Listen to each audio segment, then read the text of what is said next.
14 млади од Македонија летово ќе учествуваат на најголемиот светски филмски фестивал за деца и млади Джифони во Италија.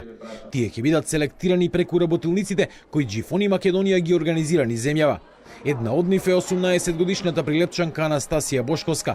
Во проектот Джифони е веќе 5-та година, но летово првпат ќе замине во Италија. Фестивалот колку што е забавен, толку и едукативен и затоа веќе 4-5 години учествувам на овој фестивал. Значи, претходно учествував како дел од жирито на децата, потоа минатата година станав волонтер затоа што имам 18 години и оваа година ме избраја да одам во Италија на фестивалот, кој што исто така сметам дека е уште поголемо и незаборавно искуство. Македонската канцеларија на Джифони викендов е во Велес. Стотина ученици од овој град дебатираа за двата филма кои ги погледнаа, а чија тема се токму проблемите со кои тие се соочуваат. Од нивната активност ќе зависи дали ќе успеат да станат дел од 48-то издание на фестивалот Джифони, на кој учествуваат околу 2000 млади од преку 50 земји од цел свет. Неговата цел е преку дебати на темата од прикажаниот филм да се развие креативниот потенцијал кај младите луѓе.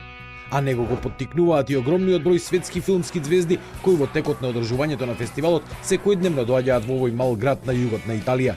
Минатата година имавме наше девојче кој што имаше попладнена средба од 2 часа и дружење со Ейми Адамс. Пред 5-6 години имавме наше девојче кој што му постави толку интересно прашање на Николас Кейдж, што Николас Кейдж беше инспириран и во секое интервју, пресконференција спомнуваше Македонија, дури и на официјалниот финален спот на Джифони се покажа Николас Кейдж кој што ја спомнува Македонија.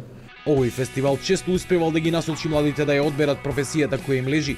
Затоа од Джифони Македонија најавуваат уште еден проект преку кој на заинтересираните од земјава ќе им понудат информации за сите стипендии за студирање во странство, кои досега во најголем дел не се доделуваат поради неинформираност на младите.